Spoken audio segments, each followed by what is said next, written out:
Teenagehood is supposed to be something that every person goes through and is able to experience. Things like homecomings, prom, football games, all that jazz that happens in a normal high school setting.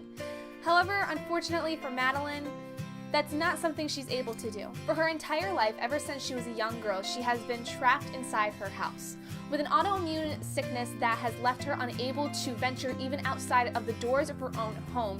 She stays inside and does online schooling and has never been able to experience anything that a normal teenager is supposed to. When a new set of neighbors move into the house next door, Madeline meets Ali, a very skater kind of guy who's also a bit of a math geek that she really immediately falls for. But this is partially because this is really the first guy she has ever really met in her entire life, other than teachers who have come by the house. Madeline and Ali really get to know each other over the course of using IM and email, and eventually they do end up meeting.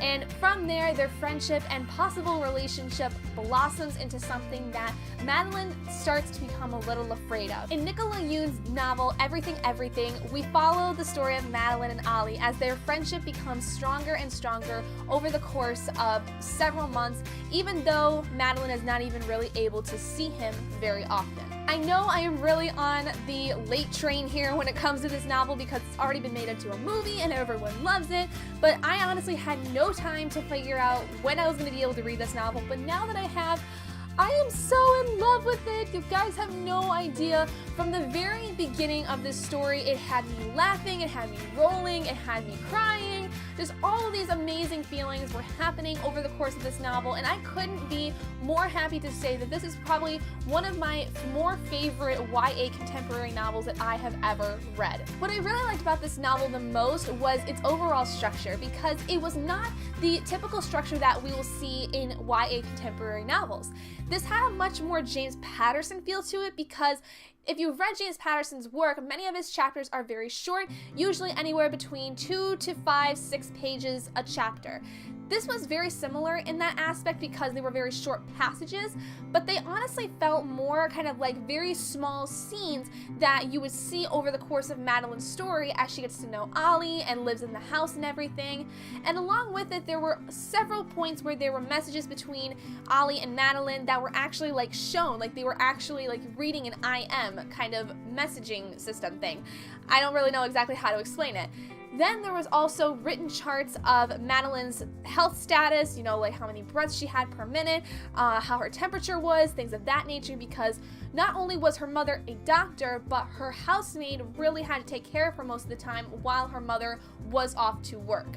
So it was really interesting to see how there was all these different things that were incorporated in this novel that added so much more to the character of Madeline, not just, you know, the story itself, but all of the little things that really kind of showed her relationships with people like her mother and Carla and Ali himself. I also really love the character of Ali so much because he threw me for such a loop in the very beginning of his introduction and over the course of the rest of the novel. When Madeline first sees him, she describes him as being in all black and wearing a ski cap.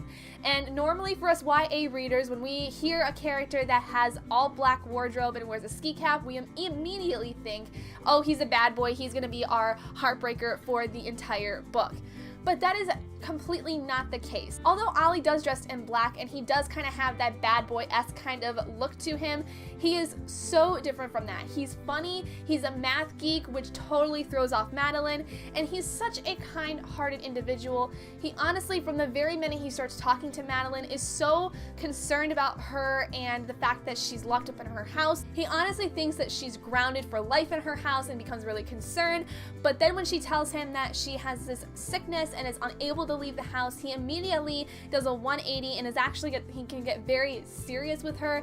And although she doesn't really want anyone to feel sorry for her, Madeline, I think, kind of adores the fact that he cares so much about her, and it is so shown throughout the rest of the book, especially as the relationship grows, because Oh, it's so wonderful and beautiful, and I just love how Ollie is one of those guys where he really tries to push Madeline to do what she wants the most in the world, but is also incredibly concerned about the fact that, she can only do so much. As far as the character of Madeline, I really enjoyed her as a main character, because although she was so trapped inside her house for so long, she had so many different layers to her that I really enjoyed. She's so curious, she's a bookworm, she's highly intelligent, but she's also incredibly aware of how her sickness affects her life.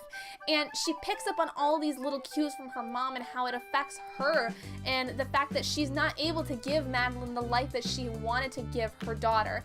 And just the fact that she's able to pick up on these things, and she understands that, this is kind of the life she was given and she kind of has to learn how to live with it, is so interesting, because typically we would see YA contemporary characters who are given these hard things to deal with, and they're just like, I don't want to deal with this, I want to make my own path. We don't really see characters like Madeline who understand that there are limits to what they can exactly do. She understands that if she does go outside of her house, literally anything can kill her, because her body is so fragile to all of the elements that are outside.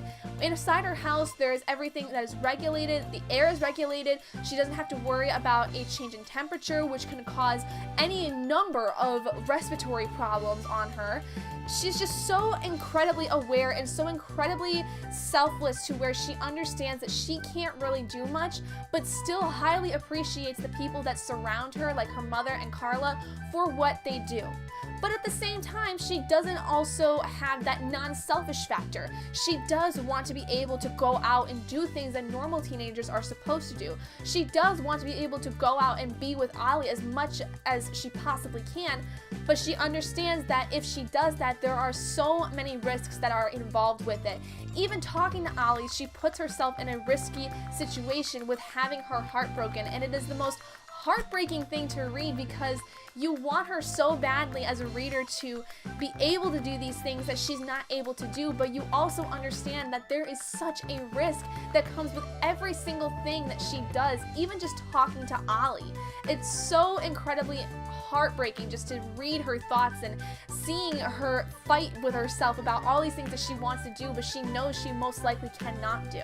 I totally understand now why everyone ranted and raved to me about this book, because it's so interesting and it's so good, because we look at a character that not many people really understand in the real world. There are probably countless numbers of people out in the world today who have these kinds of diseases like Madeline, and they are unable to do the things that normal people are able to do. It makes me feel so much more privileged in my personal health standing, because I am able to go outside and be able to enjoy being outside, even though I don't normally do it a lot of the time. But it makes me understand now that there are so many people in the world that are not able to do that, and it makes me grateful for my personal health that I am able to do that. I have been able to experience growing up in my teenage years in a much more normal setting, as opposed to somebody like Madeline.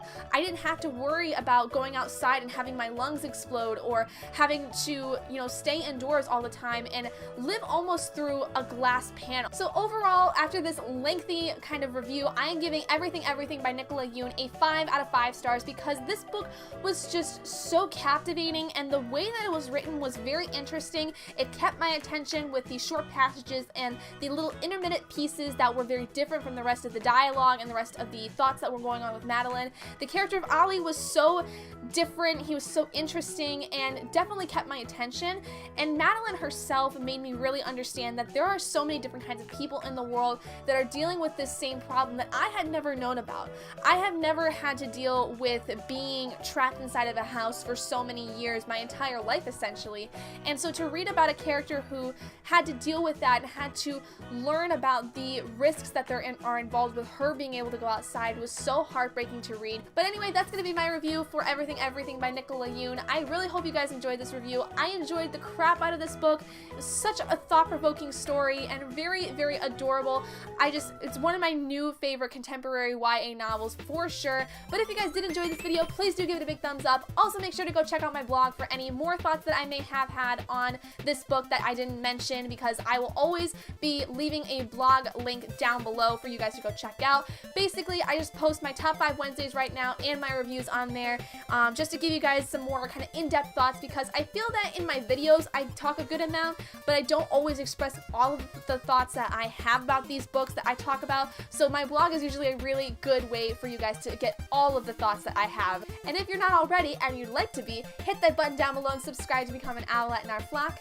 And I will see all of you guys in my next video. Bye guys!